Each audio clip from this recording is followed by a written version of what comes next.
All right, welcome to today's Find Your Next Six-Figure Infill Deal for Friday, July 3rd, 2026. This week we have another cottage development over in West Boise. It's actually a really unique property. It has a shop and apartment attached or included with the house, and it's on 1.5 acres. It's already zoned R1C, so it actually allows for a fair amount of cottages, about 18 of them. And then there's kind of a unique part of it too, which we'll cover here in a little bit. But get into a little bit of my background. My name is Zach Matson. I'm a developer and builder here in Boise, Idaho. I got started back in 2013, bought a duplex and then another one a couple years after that. I house hacked, lived in one side, rented out the other. And then 2016 got into flipping full time before transitioning to infill development solely in 2019, 2020. And then I basically kind of started scaling up over the next few years. Early last year, I realized that there was a huge opportunity in infill development that I couldn't possibly buy all these deals myself. So I started thinking of ways that I could, essentially bring in my experience and my team to still take down these deals, but provide a system that individual investors can buy these and benefit from the huge upside in infill development and still be a part of them. And so that's how I created my Infill Deal List system here. So part of how this works, so we present these infill deals of the week every single week. And then we also have our infill deal list that we give investors and our realtor partners full-time access to. And so if you're interested in getting full-time access to all the deals all the time, you can basically see them as they get added. As we start advertising for this program, and more people are interested in it. We haven't spent $1 on advertising yet, but we've been getting people to buy it. But eventually we'll have a waiting list of people ready to buy these. So the best way to get access to it first is basically get full access to our deal list and then see as we add these deals to the list and underwrite them. So with our realtor partners, we just have you watch 3 different videos or attend them in person. We occasionally do in-person training sessions. Part 1 is on infill development. Part 2 is our build process. And then part 3 is just how the deal list works and what you're looking at with it. Then we just have you sign an agreement saying that if you're going to use our strategies with the properties that we're identifying, that you introduce us to your buyer clients early on in the process. And that essentially just ensures that we can get everything done that we need to do on our end. And then as a bonus for our realtor partners, we also provide you with free marketing campaigns where you can co-brand with us. So our infill deal of the week, 1-page sheets that we send out, you can co-brand that with us. We also have lead magnets that you can co-brand as well.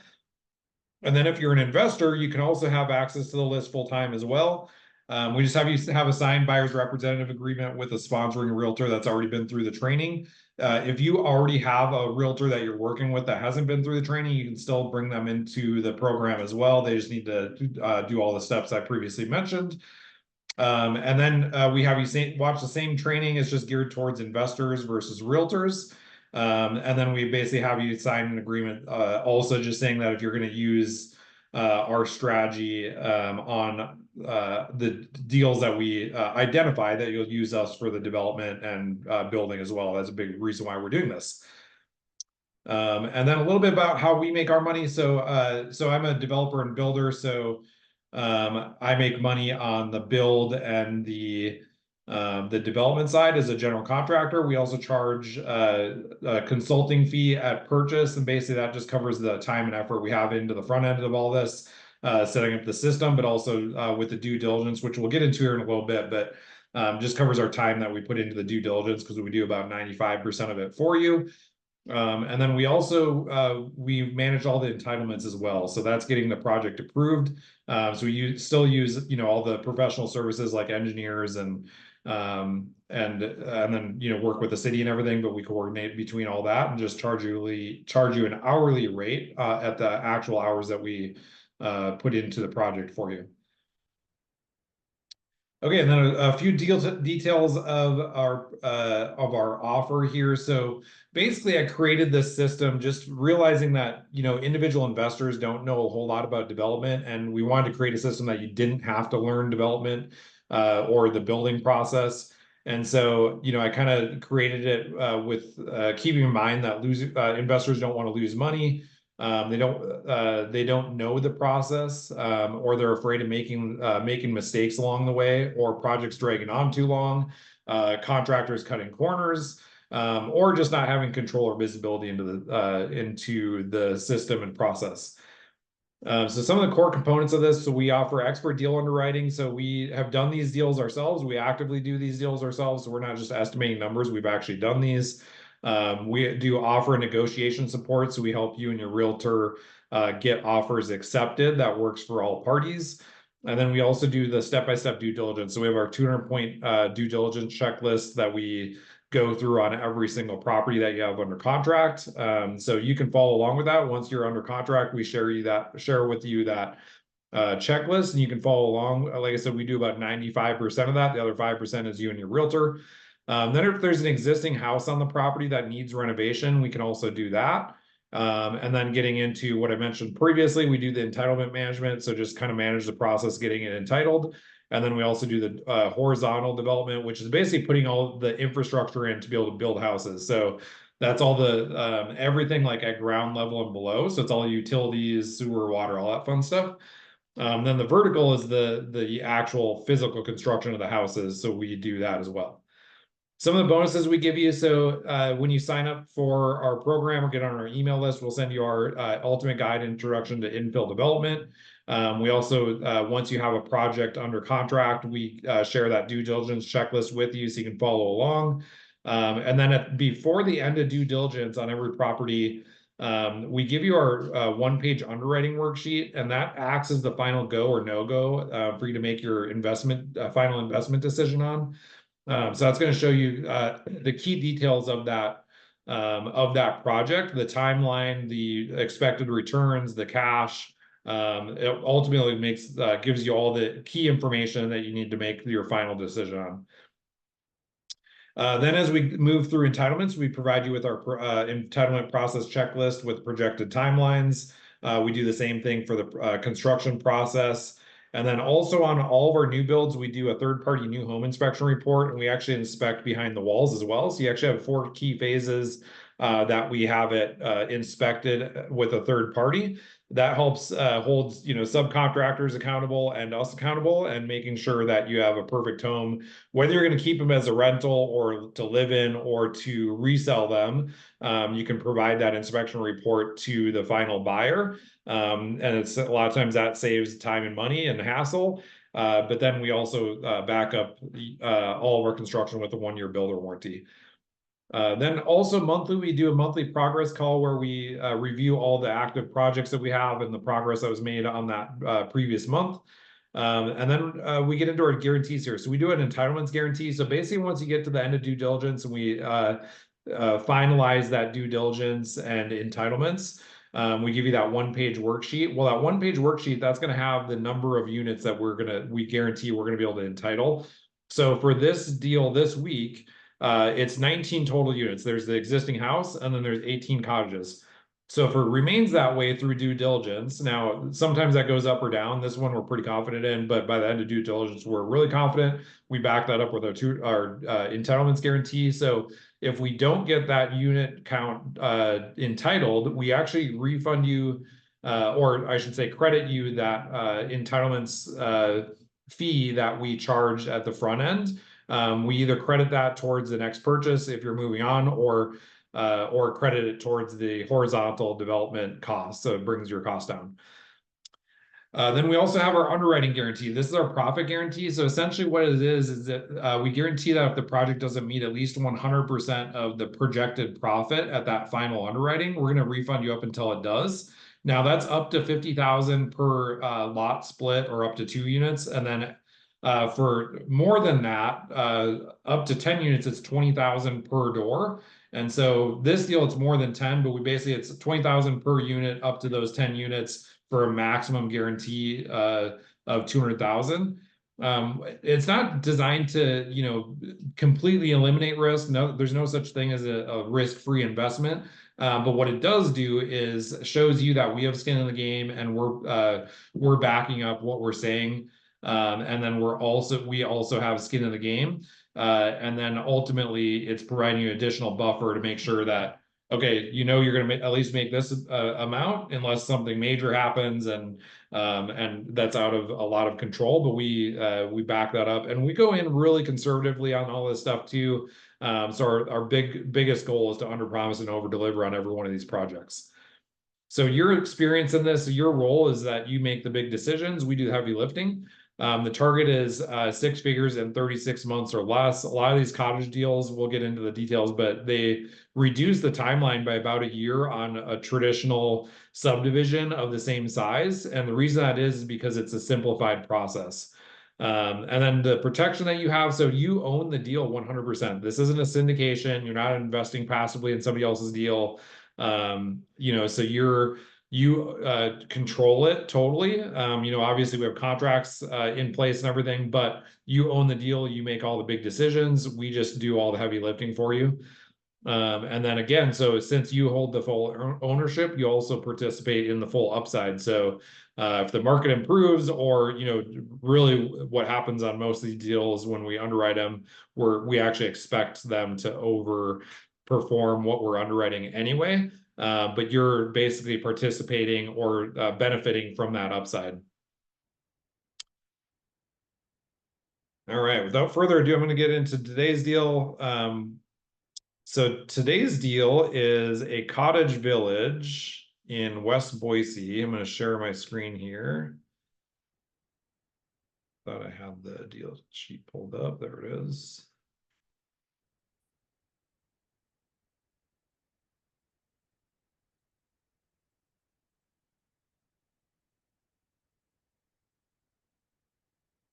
Okay, here in a second, I'll show you the full overhead, but this is an example design of some cottages that we've kind of designed for other projects. So this, you know, this design actually fits well in this neighborhood too. And then it can be a number of colors, obviously. But there's an existing property on the site that has a detached shop, and then there's a little apartment attached to that shop. I think it's a 1 bedroom, 1 bath apartment. So the good news with this is, you know, you can buy the property, you can rent it out, you can rent out that house and the apartment and probably even the shop all separately, and probably you probably won't cash flow, but you'll at least come pretty close to breaking even on the property as you get it approved for development. And so that's ultimately the goal, is, you know, to basically kind of break even if it's not quite break even, at least you're coming close, and you're not just buying a house and paying money on it without bringing in any income. And then it takes about 9 months to get these projects approved. And then we have with the density of R1C zoning, we can add 18 units to this site. And so we have 2 rows of 8 cottages here that fit really well. This footprint works really well that we've laid out for 3 bedroom, 2 bath cottages. And then we have 2 additional ones over here. This one also, it's a large enough site where we have one single car garage unit parking for each unit, and then about 1 additional space, open space parking for each unit as well. So for each unit, you basically have 2 parking spots. Then we, you know, meet all the bike parking requirements. There's even space in here for amenities. I'll get into the site plan here in a little bit, but we could even add things like a clubhouse or something as well. But there's plenty of space with this back lot here. But the reason why I wanted to show this is, so we have a 347,000 investment. So this is over basically the first year. So it takes, we're anticipating about a 30% down payment on the house. That's about 245,000. And then the entitlement costs are out of pocket. And then most of these we can structure so that you can do all the construction costs with a construction loan with no additional money out of pocket. And so the reason why that works is because the numbers typically work out really well for loan to value, loan to cost, especially because essentially on this one, you're getting the land at almost zero cost. That house and shop and everything is worth pretty much what it's selling for, whether it's on the larger lot or not. So we have a total profit at the end of 660,000, total return with the original investment that you get back of a little over $1 million. So you're basically doubling your money or almost doubling your money in about 2.5 years. And this is just what the total costs look like. I'm going to go into the actual spreadsheet here.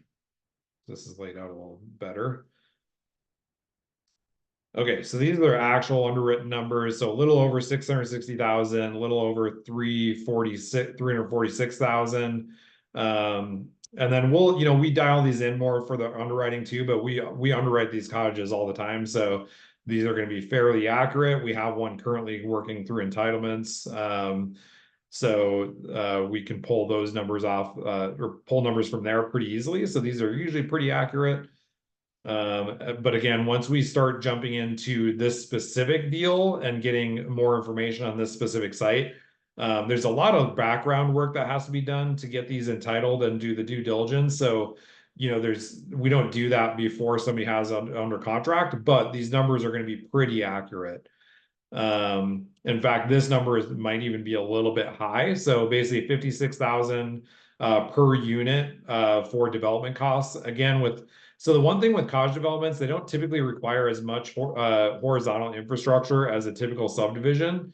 So these numbers probably are a little bit high, but it's factoring in having to put in everything like a subdivision would. But we think we would actually be able to avoid a couple things, mainly the rerouting a bunch of irrigation.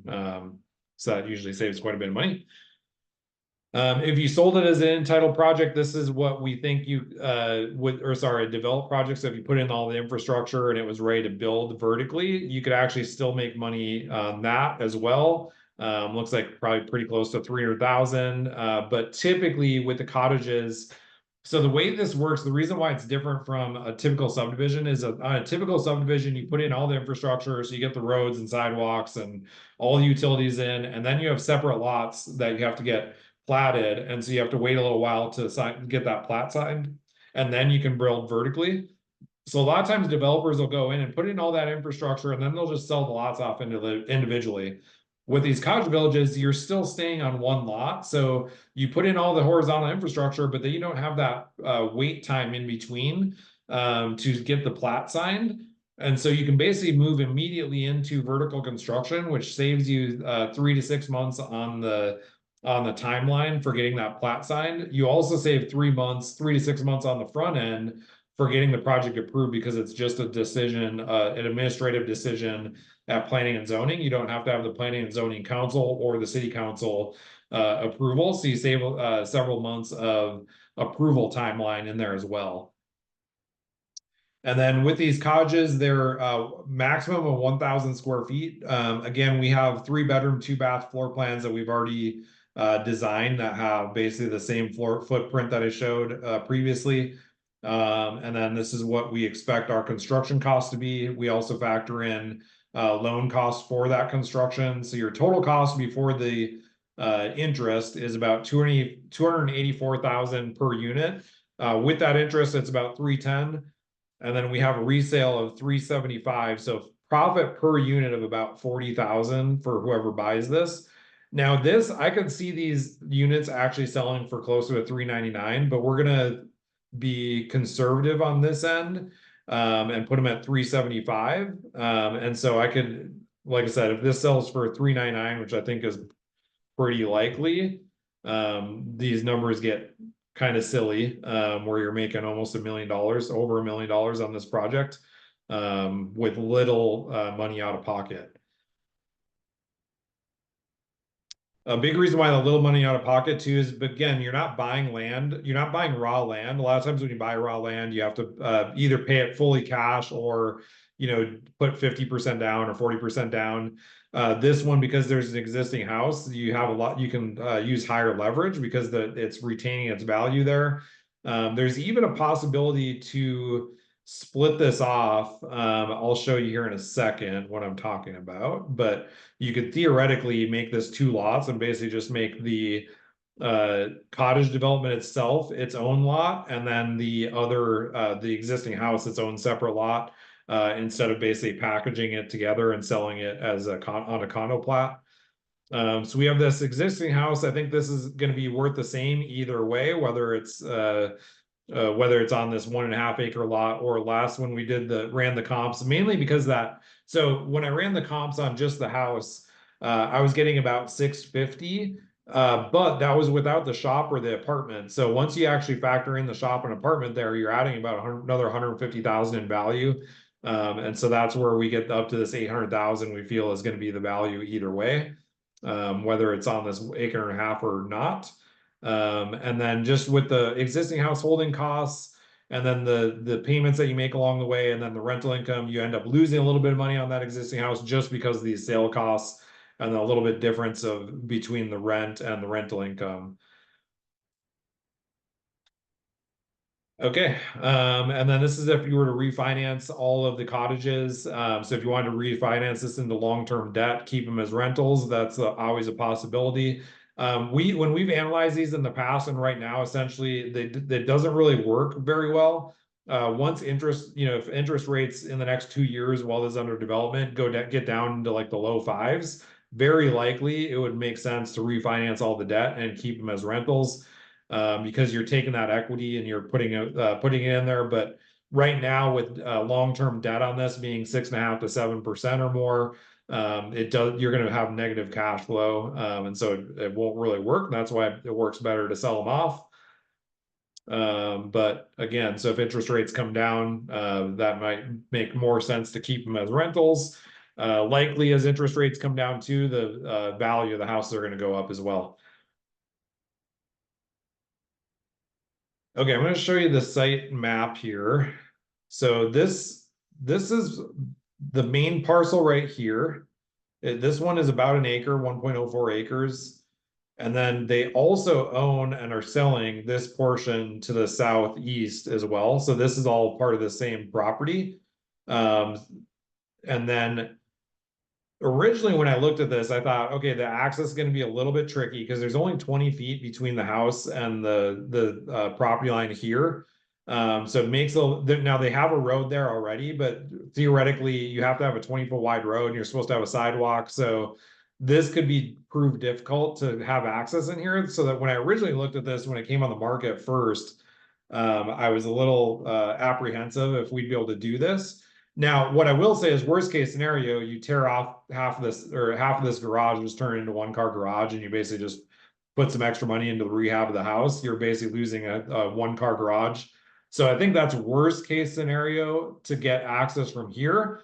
But the point I wanted to make is we actually don't need access here because I did look into this and there's actually already an easement across all the back of these properties for this road. So there's actually a 25-foot wide easement, which provides a 5-foot setback. And then this is already about 20 feet wide. So that connects all the way back here. And there's an easement across all of these properties, which means and they already have the paving in here. So this is something that, we would have to confirm, of course, when we do go through the development process. But I think very likely it would allow us to use this existing road back here. And then we would just extend it into this property. And I'll show you the site plan here in a second. But we would basically extend it here. We'd have to put a fire turnaround in. But then I have the 16 units here, 2 more here. I'd probably play around with this a little bit. Mostly I just, I kind of quickly sketch lots to make sure we can get fit the units, fit the fire and garbage turnaround requirements in, and fit all the parking. And then we play with it to kind of make it the most efficient after that once we have somebody under contract. But this is the existing house. So essentially this stays the same. We don't need to access this, we don't think. This is the shop with the attached apartment. And because this is actually its own separate lot, I think what we could do is we could actually go in, and if we wanted to basically keep the house kind of on its own, essentially we could do a lot line adjustment and just move this lot line, instead of having this a separate unit, move this lot line over here. Now that may or may not work ultimately, because it doesn't have official road access. We don't know what the city is going to look at that as. So I don't want to make any promises there, but theoretically, there's a possibility possibly of turning this into its own lot. You just lose some density if you keep this shop with the original house. Because now this is only 1 acre, so you can only do, or a little over 1 acre, so you can only do probably about 13 cottages instead of 18. So I think ultimately, it makes sense to just basically keep this as one unit. This essentially would be sold off as its own cottage, but they would have their own. This would be their private yard space that would be set off in those HOA docs. It just works a little bit differently than a traditional subdivision does. Or the other thing too is we could just basically provide this a backyard, make this basically a common area to the development. So we could essentially still split this off, put a backyard here. Now this is its own separate lot. We keep most of the density here, so you maybe lose one cottage or something, but then this can become like a clubhouse or something like that. So there's a lot of flexibility that we can play around with there. Ultimately, it would all work out well. Okay, I'm going to show the actual site plan that's drawn up here. So this is kind of what I was talking about with that. We just extend this road. We do the fire turnaround. This meets all the requirements for trash, fire turnaround. These little white boxes are all individual garages. So these are one garage per unit. And then these black spaces are parking spaces. So this meets the handicap requirement. And then individual parking spaces. I think there's 17 here. There's probably a way to squeeze another one in there. But worst case scenario, it's one less than two spaces per unit, which for this I think would work out well. We could even there's a little bit of room to play here too, so we could potentially even put like parallel parking along here if we really wanted to maximize the parking. So definitely some flexibility, but we have 8 or 16 units basically along a central courtyard. These are the way I set these up, they would all face one direction. Then all of these could have their own private backyard space in addition to a big common area right here. And then again, we could put in amenities over here, either like a sport court or potentially a pool, or some other cool amenities there. There's a decent amount of space on here. There's, let's see, 32 feet wide.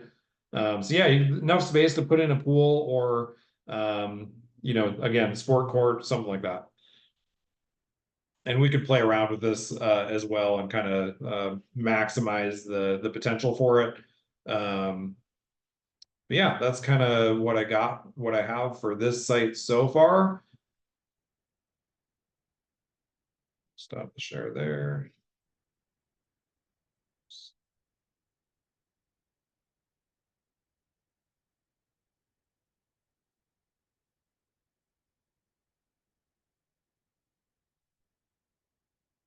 Okay.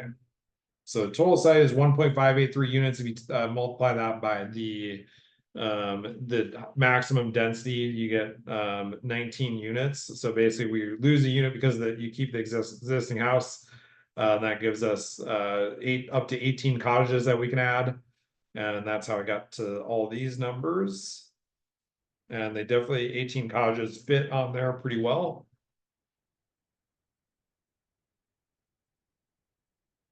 Okay. Any questions? Brian, do you have any questions on this site at all? Um, so that back easement is that a road or is it just like a dirt easement? No, it's a paved road behind Okay. all the other neighbors. So that's the good news is it's already kind of there. On all the neighboring properties, it kind of ends at this property in that southeast lot. So that's why I think I'm pretty confident we could. I mean, I think with the worst case scenario, the easement's already there, but I think worst case scenario, the city makes us repave that whole thing, which That- isn't the end of the world. well, that's what I was wondering too. Like, and then your underground infrastructure, is that going out on Bronson Road or is it going to come down the easement? Yeah, so most likely it's going to be on Bryson Road. So we would Okay. go up the driveway that's currently next to Bryson. And you can do that with cottages because unless we did split it and made that back lot its own separate parcel, then they might make us bring in utilities from the other side, which would be probably not make it work financially. The other thing we could do too is still bring the utilities off, the underground utilities off of Bryson, and then just basically make that portion next to the house an easement. So there's multiple ways to go about that, but that would be the only way that the financials I think would work. Otherwise, it's bringing it too far, I think. And then what's the price you had this one listed at? So it's on the market at 815. I think it'll Okay. probably sell for about there, maybe 799. Yeah. I'd probably recommend somebody put an offer at 799, but I thought it was, I thought it was overpriced at first, and then I realized it had an apartment and that detached shop, so that's Oh pretty yeah. I mean, good. the house is a nice, mid, like I would say probably 70s home. It's really nice, nice yard. Yeah. That's an easy resale. I can always already think of a buyer that wants that with the shop in the back. Yeah, yeah, exactly. Um, Yeah, it's but good size too. It's like 2,500 square feet. I think part of that's the garage, the apartment. I think the apartment's like 24 or 400 square feet. So the house is probably about 2150-ish. yeah. Okay. Nice. Um, yeah, I think this is the best one you've presented yet. Yeah. As far This as is the a existing house, it's great because you don't really have to do anything to it. And you can basically, you can almost even resell it contingent on developing the rest of it. So you could almost even have somebody like the end buyer have it under contract. And then basically once it's parceled off, so if you had somebody that was interested, you could almost market it like that. Mhm. And then just not close until we have it parceled off. Right. Okay. Um, I don't think I have any. Oh, there was one other thing that caught my eye in the pictures. That back lot had an excessive amount of water on it. I was looking Yeah, at the it's real estate probably flood photos. Is there any irrigation. type of drainage issue that we have to deal with or something? No, I don't know 100%, but more than likely that's just flood irrigation. I did look and it's part of an irrigation district. So basically what happens there is there's like usually a ditch and then they open up there's usually a gate they open up on their water day and that's how they water their lawn is they just flood it and then it seeps Oh, in over the course of a week. So essentially there would just be, we might have to put a new box in there. The nice yeah. thing with subdividing it is we wouldn't have to provide like normally when you subdivide, you have to reroute all like you'd have to put lateral lines into every single new lot. But since this is all just one lot, you don't actually have to reroute any of that. You might have to reroute stuff if it's in the way of infrastructure, but like you don't have to put in a lateral irrigation line to every single house. Okay. So that significantly reduces costs compared to like a subdivision. Yeah, that makes sense. So, Yeah. And of course, that's, we'd have to dig deeper into due diligence and see where the current irrigation lines are and access is. But usually that's pretty good because they're pretty good in the past where they put the boxes in the corners of the properties and the lines are typically running along the edge of them. So they don't typically get in the way. That's just something we would, find during due diligence, make sure of. okay. That's all the questions I have. Cool. I'm going to get back into the rest of the list here. I actually thought I almost found a good 1 year opportunity for a small multifamily. But then when I was kind of went through it, I got excited, but then I realized the numbers were off because I just typed in some numbers wrong. But anyway, I just wanted to cover this quickly. Even though it's a negative loss here, this is pretty much on the super conservative side. But this 1021 West Chamberlain, there's an existing house that's 720 square feet, one bedroom, one bath. The interior of the house isn't too bad. The outside looks pretty rough, but I would just probably do a renovation. But the reason why I bring this up, so this is in Boise, um, in Southeast Boise, right off of Broadway Avenue, like over like just 2 blocks from Manitou Park. And so there's this house, existing house sits all the way at the back of the lot. So there's plenty of room to put a duplex at the front of the lot or a detached single family. It just works out better as a duplex, especially if somebody wanted to build this and rent it out to like college kids. So I have a resale value of 1,050,000, but that's really conservative. There's a single family house with an ADU that's currently pending at 1.25 million. And so I don't think this is, worth, 1.5 times that, but I think realistically this could be worth at least that much, if not more. Um, but I was just going, like, I was basing the value off of a 5.5 or 5.25 cap rate, with the most amount of expenses and least amount of rent I think it would cover or cost. So that's what I'm basing this number off, again, conservatively.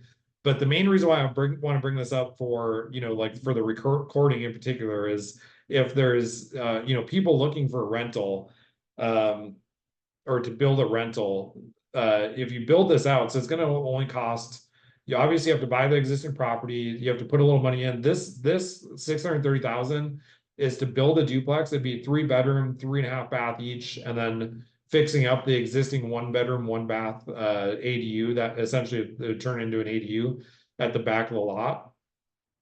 And so you're in it total for 950,000. Plus if you do the interest, or if you do a construction loan, another, 75,000. So if you keep it as a rental, you own it for 1,025,000, which more than likely is going to be quite a bit of equity. But it's also going to, be a good investment long term. I didn't fully write out do the cash flow and everything on this, but I know in that area in particular, if you were to buy this brand new, there's the other thing is there's really not any comps over there. The new construction stuff is selling for just a single family house with a small 400 square foot ADU. There's one in the area sold for 850. So if you add basically another side of that, you're probably, like I said, this is probably close to 1.25 million, or not a little bit more. But anyway, the reason why I wanted to bring that up is because it doesn't look great on paper. But I think for the right buyer, particularly somebody that's looking to invest over by VSU, and hold it as a long-term rental, it could be a good deal.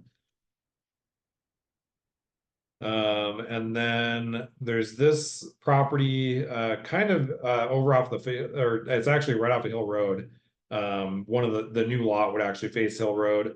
So this is a potential as well. It just takes more capital. So basically for the same amount of capital into these cottage developments, you get a much better return. So I didn't really present this one. And it's a little trickier because it's off a hill road too. So there'd be a little bit more due diligence that would have to go into this one. And then let's see, subdivision. So this one that I presented last week is pending. Most likely a developer saw that and got big eyes because it's a great location. And then this is this is the one that we presented today. Update the date on that. And then we still have I think 4 other cottage developments, or actually, yeah, I think 4 cottages, and then another couple subdivisions that are still on the market. Basically, yeah, if you go back the last 6 weeks, I think only 1 or 2 of those are pending. So anybody that's watching this, we still have deals available. All of them look really good. And then this one in particular, today, like Brian said, it's one of the best ones, basically just because it takes less capital because you have a good property on it that you don't have to renovate or tear down. And so you retain almost all of the value there. You're getting really good value on that back portion of the land. Okay, that's pretty much all I have for today.